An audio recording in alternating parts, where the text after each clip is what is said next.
नमस्कार सर्वांना. व्हिडिओ हा शेवटपर्यंत पाहावा ही माझी विनंती आहे. ठीक आहे.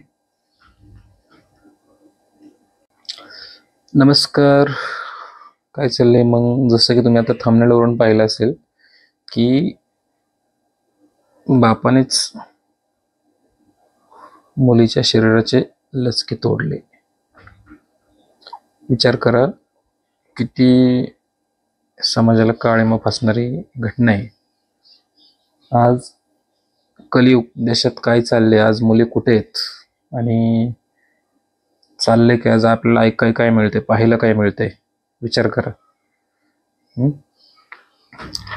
आज रोजी एका 17 वर्षीय मुलीवर आपल्या बापाने पोटच्या मुलीवरती सतत वारंवार बलात्कार केला. आपली पोटची मुलगी, काय त्या बापाच्या मनात काय वाटलं नसेल, तर लाज वाटली नसेल, लाज लज्जा काय वाटली नसेल, मुलीवरती अत्याचार, आपल्या पोटच्या 17 वर्षाच्या मुलीवर अत्याचार होतो. किती लज्जास्पद घटना आहे. नाशिक जिल्ह्यातील घटना आहे. गंगापूर या गावातली, नाशिक जिल्ह्यात आदिवासी भागात ते गाव, तिकडं सातपुरा वगैरे नाही का, तो घाट, त्या भागातलं ते ही घटना आहे. घटना कुठलीही असू द्या, पण ती घटना किती विचित्र घडली आणि सध्या चाललंय काय समाजात, व्हायला पाहिजे काय, होतंय काय, घडतंय काय. घाण वृत्तीच्या जोपर्यंत ह्या समाजात लोक आहेत तोपर्यंत अशा प्रकार घडणार. ह्यांना जगण्याचा अधिकार नाही काहीच. हो, ह्यांना असे भर चौकात कपडे काढून मारले पाहिजे, उघडे नागडे करून.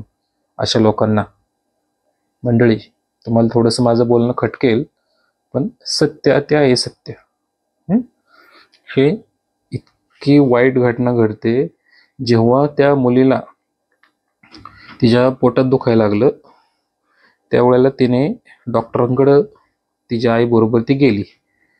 आईबरोबर गेल्यानंतर डॉक्टरांनी तपासलं, पोट स्वच्छ व्हायना म्हणून ते तिथं डॉक्टरांकडे गेली. तर डॉक्टरांकडे जेव्हा डॉक्टरांनी सोनोग्राफी करायला सांगितली, जेव्हा सोनोग्राफी केली, सोनोग्राफी केल्यानंतर ती 8 आठवडे, तब्बल 8 आठवडे म्हणजे जवळपास 3 दुणे 6 3 त्रिक 9, 3 महिन्याची गरोदर निघली त्या सोनोग्राफीच्या रिपोर्टमध्ये. जेव्हा सोनोग्राफी करायला तिथं गेले, त्या रिपोर्टमध्ये 3 महिन्याची मुलगी ऑलरेडी प्रेग्नंट आहे, गर्भवती निघली. विचार करा, किती लज्जास्पद घटना आहे. बापाला आपल्या मुलीला संबंध कसे झाले, काय त्याची इच्छा, कसं त्याचं मन फिरलं, पोटच्या मुलीवरती आज अतिप्रसंग, बळजबरी केली. जेव्हा हे रिपोर्ट्स आले तेव्हा पोलीस ठाण्यामध्ये ही तक्रार देण्यात आली आणि नंतर त्या ठिकाणी पोलिसांनी बऱ्याच, जवळपास 100 लोकांची चौकशी केली, 100 लोकांची विचारपूस केली, की तिथे सगळे संशयित लोकांना, 100 लोकांना संशयित विचारपूस केली. त्यानंतर त्यांनी आजूबाजूच्या तिथं काही लोकांकडनं समजलं की ह्यांचे नवरा बायकोचे संबंध चांगले नाहीत, म्हणजे बायको 1.5-2 महिने झालं ह्यांच्यापासून लांब आहे आणि मुलगी वडिलांपाशी राहते. काय त्यानंतर मग वडिलांना पोलिसांनी विश्वासात घेऊन 4 गोष्टी विचारल्या, दमदाटी थोडीशी केली, तेव्हा तिचा बाप कबूल झाला आणि तिथून पुढे मग हे सगळं धक्कादायक प्रकार उघडकीस आला. विचार करा, अशा गोष्टी घडतात समाजामध्ये. 2025 चालू आहे, आत्ता 2025 मध्ये अशा काही घटना घडतात, तर काय वाटतं? एकीकडे देश कुठं चाललाय, एकीकडे मुली कुठं आज कुठल्या प्रत्येक क्षेत्रामध्ये प्रगती करतायत आणि एका ठिकाणी काय चाललंय, काय ऐकाय भेटते आपल्याला कानाने. 17 वर्षीय मुलगी आज ती गर्भवती निघाली, 3 महिन्याची. त्यानंतर पोलिसांनी त्या वडिलांना अटक केली. अटक करून त्याच्यावर रितसर तक्रार दाखल झालेली आहे. अल्पवयीन मुलगी आहे, तिला 18 वर्ष सुद्धा पूर्ण नाहीत. 17 वर्ष म्हणजे अजून ती जवळपास 11वीला असेल, शाळेला जात होते का नाही माहिती, 11वीला शाळेला असेल ती कदाचित. तर असा राग येतो मंडळी आपल्याला की घडतंय काय, आपण ऐकतोय काय, ह्या गोष्टी ऐकू कशा कानात कसं बेकार वाटतं. तिथं जे ती राहतात गंगापूरमध्ये ती लोक, तिथल्या लोकांनी त्या घरात जे काही घडले त्या व्यक्तीला अगोदर भर चौकात त्याची धिंड काढायला पाहिजे होती, आणि धिंड काढून मग पोलिसांच्या ताब्यात द्यायला पाहिजे होता. कपडे फाडून गाढवावरती धिंड काढायला पाहिजे होती, मग तिथून पुढे मग त्यांनी पोलिसांच्या ताब्यात द्यायला पाहिजे होता. ठीक आहे, तो भाग कसा असेल त्या एरियामध्ये, पण घटना ही विचित्र आहे. पोटच्या पोरीवरती अत्याचार कसा करू वाटला त्याला, काय चाललंय. बऱ्याच गोष्टी आपण पाहतो. पाठीमागं पण अशी घटना घडली होती की चुलत्याने 7-8 वर्षाच्या मुलीवरती, एका चुलत्याने पुतणीवरती जबरदस्ती केली, अतिप्रसंग केला.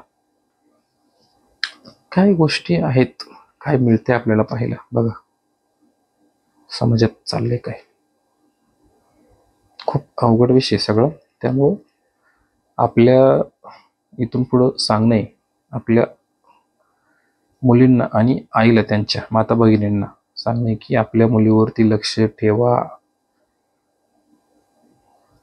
आपल्या आजूबाजूला वावरणारी लोक चांगले नाहीत. आजूबाजूला शेजारी पाजारी, आपल्या सोसायटी, आपल्या एरियामध्ये जी काही कोण वावरते तिथं, हे अतिशय चुकीचं आहे. असं कुठलाही प्रकार घडू नये. कोणावरही विश्वास ठेवून तिथे हे करू नका. आपली मुलीला व्यवस्थित सांगणं आहे, सांगून ठेवा. कुठल्याही अनोळखी व्यक्तीचा, कोणी खायला दिलं, कोणी काही बोलवलं तर जायचं नाही, कोणी खायला दिलं तर जायचं, कुठंही घ्यायचं नाही कोणाच्या हातानं, आणि आपलं घर सोडून कुठेही जायचं नाही. त्यामुळं अशा घटना घडतातच. कोणी किती बोंबला आणि किती काय बी करा, ते घडायच्या ते घडतातच. आता तुम्ही म्हणसाल तू सांगून काय सुधारणार आहेत का ते, हे का नाही. जी लोक दोन्हीकडून बोलतात, दोन्ही बाजू. आपण जातो जनजागृती करण्यासाठी, 2 शब्द बोलायसाठी, पण ते लोक ते समोरचा कसा स्वीकार करतात ते खूप अवघड आहे. बघा, समोरची लोक, मी सांगतोय चांगल्या पद्धतीने माझ्या वैयक्तिक माझ्या ह्याच्यामध्ये, पण समोरची लोक त्याचा स्वीकार कसा करतात हे खूप अवघड आहे. म्हणजे सत्य परिस्थिती आहे. आपण जातो सरळ सांगायला, पण लोक त्याचा वेगळा अर्थ काढतात. त्यामुळे मंडळी, हात जोडून विनंती आहे की असे प्रकार घडले नाही पाहिजे कुठेही समाजामध्ये. आपण या समाज माध्यमावर, सोशल मीडियावरती आपण बघतो, सगळीकडे आपण पाहतो, वेगवेगळे रील्स वेगवेगळ्या पाहायला मिळतं. त्याच्यापासून थोडंसं लांब ठेवा. वाईट वेगळा वापर, त्याचा जितका चांगला वापर आहे तितकाच तो वापर, त्याचा साईड इफेक्ट पण तेवढाच आहे. त्यामुळं चुकीच्या गोष्टी इथून पुढे घडू देऊ नका, असं मला वाटतं. ठीक आहे, चला मंडळी, काय चुकलं असेल तर माफ करा. आपल्या यूट्यूब चॅनलला सबस्क्राईब करा, लाईक करा, कमेंट करा.